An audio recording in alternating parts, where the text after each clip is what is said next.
বাংলাদেশ থেকে ভারত হয়ে ভুটানে ফিরলেন বাংলাদেশে থাকা ভুটানের অ্যাম্বাসেডর সহ 3 সদস্য। এদিন সকাল 9:30 নাগাদ কোচবিহারে ভারত বাংলাদেশ সীমান্তে চাংরাবান্ধা ভারতে প্রবেশ করেন ভুটানের অ্যাম্বাসেডর রিনচেন কোয়েন্টিশেল সহ কর্মা দর্জি এবং সোনাম দর্জি।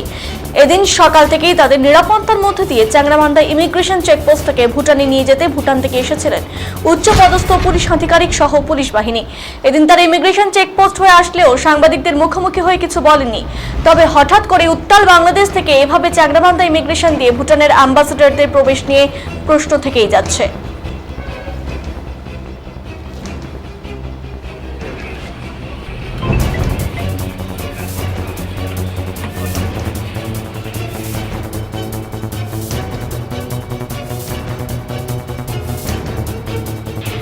আমাকে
এই মুহূর্তে আমাদের প্রতিনিধি বিপুল রয়েছে আমাদের সঙ্গে।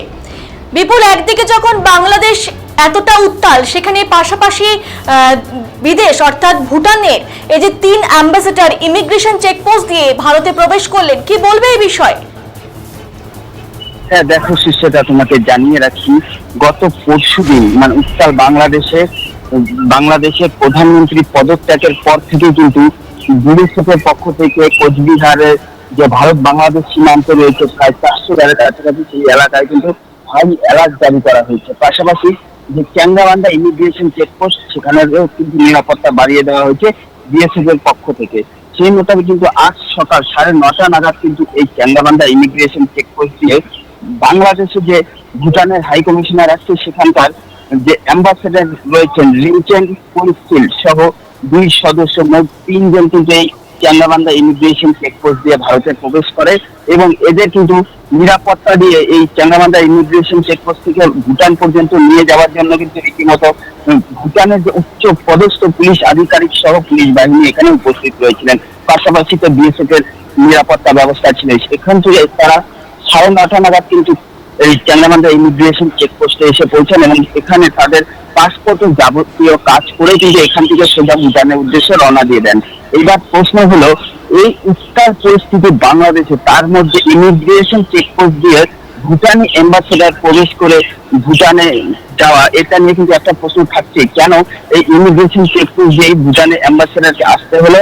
পাশাপাশি এই প্রশ্ন যখন অ্যাম্বাসেডরকে করা হয়, তিনি কিন্তু সাংবাদিকদের মুখোমুখি হননি এবং তিনি কিন্তু কোনো প্রতিক্রিয়াই দিতে চাননি। সুস্থতা। ধন্যবাদ বিপুল।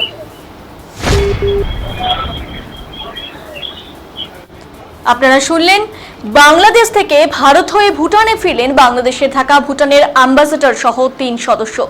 এদিন সকাল 9:30 নাগাদ কোচবিহারে ভারত বাংলাদেশ সীমান্তের চাংরাবান্ধা ভারতে প্রবেশ করেন ভুটানের অ্যাম্বাসেডর রিনচেন কোয়েন্টিশেল সহ কর্মা দর্জি এবং সোনাম দর্জি। এদিন সকাল থেকেই তাদের নিরাপত্তার মধ্যে দিয়ে চাংরাবান্ধা ইমিগ্রেশন চেকপোস্ট থেকে ভুটানে নিয়ে যেতে ভুটান থেকে এসেছিলেন উচ্চপদস্থ পুলিশ আধিকারিক সহ পুলিশ বাহিনী। এদিন তারা ইমিগ্রেশন চেকপোস্ট হয়ে আসলেও সাংবাদিকদের মুখোমুখি হয়ে কিছুই বলেননি। তবে হঠাৎ করে উত্তাল বাংলাদেশ থেকে এভাবে চাংরাবান্ধা ইমিগ্রেশন ভুটানের অ্যাম্বাসেডরদের প্রবেশ নিয়ে প্রশ্ন থেকেই যাচ্ছে।